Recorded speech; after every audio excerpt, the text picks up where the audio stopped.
Hello again, ganda ka-chika life! Kumusta po kayo mga ka-chika? Heto na naman po tayo para sa ating showbiz update.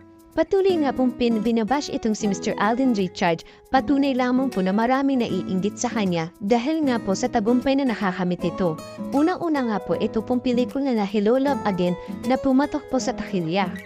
Inamin nga po ng batikang kolumnista at talent manager na si Miss Lorit Solis na awang-awa siya sa aktor na si Mr. Alden Richards. Ito ay dahil sa patuloy na pagninega at pambabas sa kanya ng ilang haters at basher matapos dumalo sa 30th birthday party ng dating ka-love team na si Maine Mendoza. Ito po ilang araw na o isang linggong na mahigit na po ang nakakaraan nung dumalo nga po itong si Mr. Alden Richards sa birthday ni Miss Ming Mendoza. Ngunit hindi pa rin po matigil-tigil ang pangbabash sa kanya. Salve, naawa naman ako at narinig ko na merong nagsasalita ng masakit against Mr. Alden Richards. Bungad nga ni Manay Lolit, kalaki pa mapoging picture ng aktor.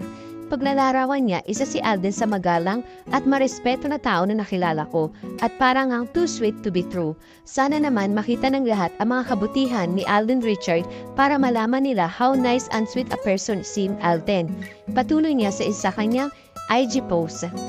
Mensahe pa nga po ng manager ni Alden na si Charles de Guzman o kadalang Mama Ten, basta nasa tabi ka ni Alden Richards, tiyak ko na meron siyang makakapitan lagi. Kawawa naman kung walang tao sa tabi ni Alden sa mga panahong merong hindi nakakaintindi sa kanya. Kahit pa nga alam natin you can never put a good man down, mahirap pa rin walang sandalan si Alden, dagdag pa na kolumnista. Kasunod niya ay may paalala rin si Manay Solits para sa heartthrob actor. Don't worry Alden, kahit ano pang gawin nila, basta alam mong totoo hindi kanila maidadapa. Alden is the man of the hour at hindi basta may babagsak. Take my words, you are my idol. Promise, thumb emoji. Saad po ni Manay Molodi. Yes po, kahit ano po yung pangbabash or pabagsak na gawin po kay Mr. Alden Richards, hindi po yan magiging magda-down. Bakit nga po kasi, yan po yung taong napakabuti at hindi po papayagan na nasa itaas na madapa siya or bumaba siya. As in talagang sa kanya na tahimik po siya kahit ano po yung ginagawa sa kanya or mga sinasabi na ganito about sa kanyang kung ano bang totoo, kung di ba nga po maraming nagsasabi na hindi siya matuwid na lalaki, na ang daming nagsasabi ng ganun porkit hindi pa po siya nagkaka-girlfriend, na alam naman po natin na nag-focus po talaga siya sa trabaho para mabigyan ng magandang buhay or magandang pamumuhay yung pamilya niya, na inuna muna niya yung pamilya niya pagtatrabaho, na halos wala na nga po siyang pahinga o tulog para lang po sa trabaho at mabigyan niya ng magandang buhay ang kanyang pamilya, na karamihan ay minamasama po ng iba na binibigyan pa po ng hindi maganda kasi nga iniisip nga po nila na baka iba daw po yung hinahanap ni Mr. Alden Richards na hindi nga daw po babae. Pero binaliwala ni Mr. Alden Richards yun kasi hindi niya yun pinatulan kasi alam niya sa sarili niya kung ano siya. Kaya tingnan niyo po kahit ano po yung pambabash sa kanya, minamaliit siya pero patuloy yung blessing dumarating sa kanya.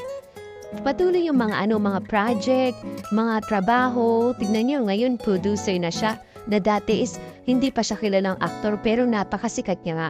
Kasi nga po, kaya siya binabas kasi ang dami pong nang iinggit sa kanya kung ano yung natatamasa niya ngayon. Recently lamang nga, naging usap-usapan nga po itong si Mr. Alden na spotted nga po sa birthday celebration ni Maine Mendoza. Walang picture sa social media na magkasama sina Alden at Maine, pero kumalat online yung magkahiwalay nilang litrato at na binendera ng komedyanteng si Jessa Chicherita na makikita sa IG. Dahil sa na-site na photos, natuwa ng sobrang Aldab fans at umaasa silang posibleng reunion project ng dalawa. Maliban dyan, marami ring mga basher na pagpunta ni Alden sa party ni Maine ay sinabing hindi na lang daw ito dumalo dahil feeling nila ginagamit lang ng aktor ang dati niyang kalab team, na hindi naman po totoo yun. Na talagang itong mga basher na to na talaga naghahanap lang sila talaga ng maipipintas. Samantala, dumako naman po tayo sa iba nating showbiz update. Fiang Smith mas pinili pa si JM Ibarra kaysa kay Jaren Garcia.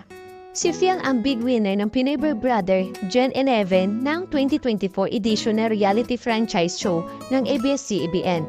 Si JM ay housemate rin Mula sa parehong edisyon, sa patayang nga na po na isang interview, tinanong si Fiang kung ano ang level na relasyon nila ni GM.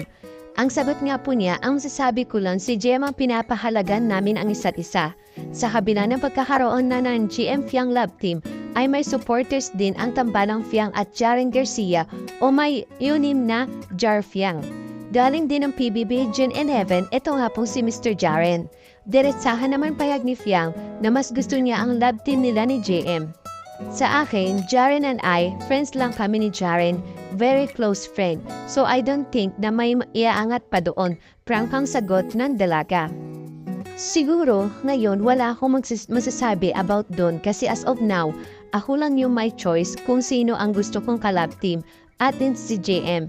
I'm very comfortable sa kanya and every time na nag-work kami, nakakalimutan na work yon. Super enjoy. Na-interview nga po si Fiang sa media lunch sa kanyang bilang endorser ng The Number One is the Phone, a store in Cebu ng KLL Marketing na ginanap sa Panda Asia noong March 12, 2025. Dito ay nakwento nga ni Fiang ang karanasan niya sa isang basher. May balak na ako sa isang fan from TikTok. Malala na siya mag-bash, super below the belt personal. Super fake news siya, marami na siyang dinadamay sa akin, family ko special JM. Pinag-iisipan daw ni Fiang kung gagawa siya ng legal action laban sa basher. Sa kabila nito, sinisikap ni Fiang na magkaroon ng healthy mindset pagdating sa feedback ng netizen. Actually, hinahandle ko siya. Every time na may bago silang sinasabi sa akin, tinitik ko lang as compliment. Kasi di naman ako pwedeng sumagot kung ano man ang sinasabi nila. Tinitik ko na lang siya as compliment. Bilang Grand Winner ng PBB Gen 11, tinanong si Fiang kung sino sa mga housemate ng Pinoy Big Brother Celebrity Collab Edition ang sa palagay niya ang may malaking tsansa na manalo. Natutuwa ako na nag-collab ang GMA at ABS-CBN. I don't think na magkakaproblema, nakakatuwa silang panoorin. Number 1, nakikita ko ang ugali ko kay Inzer. Very madaldal, very jolly talaga. Nakikita ko sa Inzer, sa ugali ko. Siyempre si Miss Ivana Alawi, good luck dyan sa loob. I hope manalo ka sa task mo. Nagkakulab nga si Fiang at si Miss Ivana at ayon kay Ivana, paborito niya si Fiang dahil naaaliw siya sa ugali nito. Komento nga ni Fiang, napanood ko yun actually. Dumaan siya sa feed ko. Nung napanood ko yun, super na-touch ako. Isa na ako sa favorite niya na nakakulab. Di ko akalain Miss Ivana Alawi, ako magiging favorite niya. Nakaka-touch, super nakaka-overwhelm. Super nakakagulat. Lahat di ko alam kung ano ang mararamdaman ko. Hiningan din si Fiang ng payo sa mga susunod na gustong sumali bilang housemates sa PBB House. Siguro every time na mag-audition sila, kailangan talagang ibigay nila ang 100% na best nila. Kasi hindi nang pagod at kalaban nyo doon. Kalaban nyo ang oras nyo, yung pasensya nyo, lahat-lahat. Kung mag-audition kayo sa PBB, kailangan yung 100% nyo talaga kasi grabe, sobrang nakakapagod. 2 days akong walang tulog doon. Kailangan talaga ibigay nila yung full of power nila if ever na mag-audition sila. Nominado si Fiang sa Best New Film TV Personality category sa darating na 38 Star Awards for TV. Actually, dun ko lang nalaman kanina and I don't know kung ano i-react ko kasi madami na rin po ako nakakaalam ng totoong ugali ko. Siguro marami talaga natutuwa sa ugali ko, marami rin nagagalit, aniya niya. Bilang baguhang artista, nagpapasalamat niya po si Fiang sa mga sumusuporta sa kanya. Actually, di ko siya hinahandle, di ko nakikita ang sarili ko na famous sa ad nga ni Miss Fiang. Sabi niya tungkol sa kanyang fans, you know, I think hinahandle ko siya, binabalik ko sa kanila yung binibigay nilang suporta sa akin. And anytime na may chance ako na ma-meet sila, binubuhos ko talaga yung energy ko sa kanila para may bigay ko rin yung effort na binibigay nila sa akin. Thank you for watching.